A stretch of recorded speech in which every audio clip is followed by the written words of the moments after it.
भाई आए हैं। एक भाई ने कितना कमाल का मैसेज लिखा, उसने लिखा कि मेरी सिस्टर की फीस जानी है और उसके इतने रुपए जाने हैं, और रुपए भी ठीक लिख रखे थे, वो मुझे दे दीजिए। और कुछ नहीं, मतलब कोई स्कूल का जिक्र नहीं, कुछ नहीं कि कहाँ सिस्टर पढ़ती है, कि भैया आप देखना उधर कुछ फीस वगैरह कम करवा पाओ तो, रेफरेंस कुछ निकाल पाओ तो। यही तो तरीका होता है। हेल्पिंग नेचर के लिए आप थोड़े से विनम्र रहोगे या नहीं? लिख करके फिर बोलता है बाद में, मतलब मैंने देखा भी नहीं है, और सेम डे के उसके मैसेज है, मैंने देखा मैसेज उसका लगभग 12 या 13 दिन बाद। तो फिर उसमें बोला कि तुमने ठीक है, तुम जो है क्या फ़ायदा तुम्हारे इतने इस नाम कमाने का, और इतना तुम्हारा ये जो कमाने का क्या फ़ायदा अगर तुम व्यक्तियों की हेल्प नहीं कर सकते। और ये जो है तुमसे मैं जो है भविष्य में देखना तुम्हारे परिवार की खुशियां छीन करके ये लूंगा मैं, और मैं एक दिन बहुत कामयाब हो जाऊंगा, और एक दिन आरडब्ल्यूए के सम्मान समारोह में आऊंगा, और मैं आकर के वहां बताऊंगा सब लोगों को कि तुम कैसे हो, तुम लोगों की मदद नहीं करते हो। अब मैंने कहा भाई इन बातों को तो मैं बोल दूंगा, इसमें तो क्या दिक्कत है, तुम क्या बोलोगे कल? कल तुम बोलोगे किसी ने पब्लिश किया, हमारे चैनल वाले ने नहीं किया, वो तो वीडियो को अपने पास रख लेंगे। आप सोचिए, मतलब कोई जब इस मैसेज को पढ़ेगा तो उसको क्या लगेगा कि हमने क्या वैल्यूज देनी चाहिए अपने स्टूडेंट्स को, लेकिन उसके बदले भी हम खुश कहाँ पर होते हैं पता है? उन सब शुभकामनाओं के लिए जो अच्छे माइंडसेट है, वो 99% अच्छे माइंडसेट है, कोई 1% में बाकी सब आ जाते हैं, 1% में।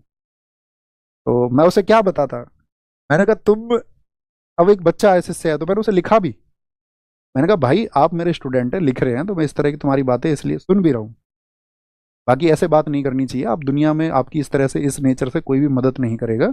आपको मुझसे कोई गाइडेंस चाहिए, कोई कोर्स चाहिए किस तरह का, अगर स्थितियाँ वैसी है तो मैं तो वो आपको दे सकता हूँ। एक टीचर से आप कैसे ही पैसे मांग सकते हो?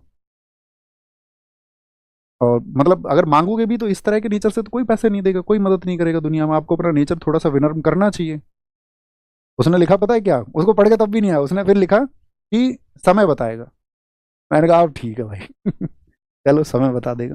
अब इतने मैसेज आते भैया मैं यहाँ इतने पैसे हार गया, अरे तो हार गए तो तुम्हारी अपनी जिंदगी है, तुम्हें डिसीजन लेना था। तुम्हें माँ बाप की मेहनत उस दिन दिखी नहीं कि वो रोज मजदूरी करके कहाँ से पैसे ला रहे हैं? उनके कुछ सपने हैं कि तुम जीवन में कुछ बड़ा करोगे उनके सम्मान के लिए, और तुम चंद देर में कुछ घुमा करके लूडो खेल के तुम पैसा कमाना चाह रहे हो।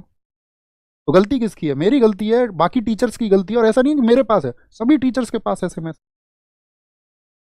एक सर थे हमारे, ऑफलाइन चलाते थे, बहुत अच्छा। अभी मेरी बात हुई 3-4 दिन पहले उनसे। उन्होंने कहा जी एक बच्चा मुझसे 50,000 रुपये ले गया, डॉक्यूमेंट्स वगैरह मेडिकल वेडिकल के सब दिखा करके, और मुझे ही ब्लॉक कर दिया अगले दिन।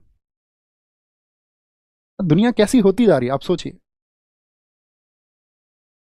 तो क्या बोलेंगे, 50 लाख रुपए खर्चा। बस मैं आपसे इतनी उम्मीद करूंगा कि आप ऐसे मत होना।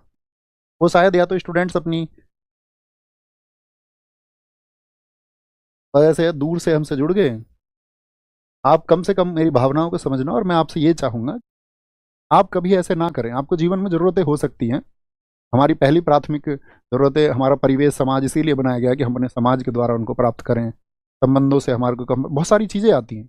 लेकिन आप अपनी किसी गलत चीज़ के एक्शन के लिए किसी दूसरे व्यक्ति को जिम्मेदार मत ठहराना कभी भी।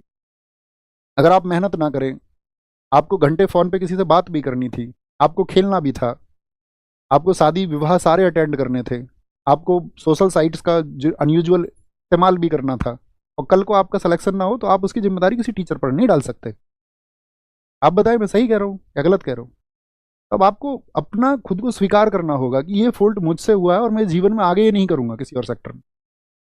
आप किसी के भी बहकावे में आ रहे हो, सरकार का कोई ध्यान ही नहीं है कि युवाओं को बहकाने के लिए। अब कोई बच्चा, उसकी भी गलती नहीं कर सकते। एक बच्चे को, हालांकि स्टूडेंट को विवेकी होना चाहिए, लेकिन जब वो फंसा रहता है तो उसको लगता है कि यार क्या ही जाता है कहीं 50 रुपये 100 रुपये लगाने पे, और उसको लगता है 100 रुपये में 250 आ गए तो फिर क्यों ना एकदम से कुछ बदल दिया जाए। तो उसको, हमारी सरकार को भी देखना चाहिए कि उसके पास ऐसे विकल्प मौजूद ही, उन पर सरकार रोकथाम क्यों नहीं लगाती है? कि बहुत सारे युवाओं को सुसाइड करना पड़ता है, या बहुत सारे युवाओं को, अगर मैं कहूँ कि बहुत हीन भावना का शिकार तो होना पड़ता ही है, कम ना हो। ठीक है।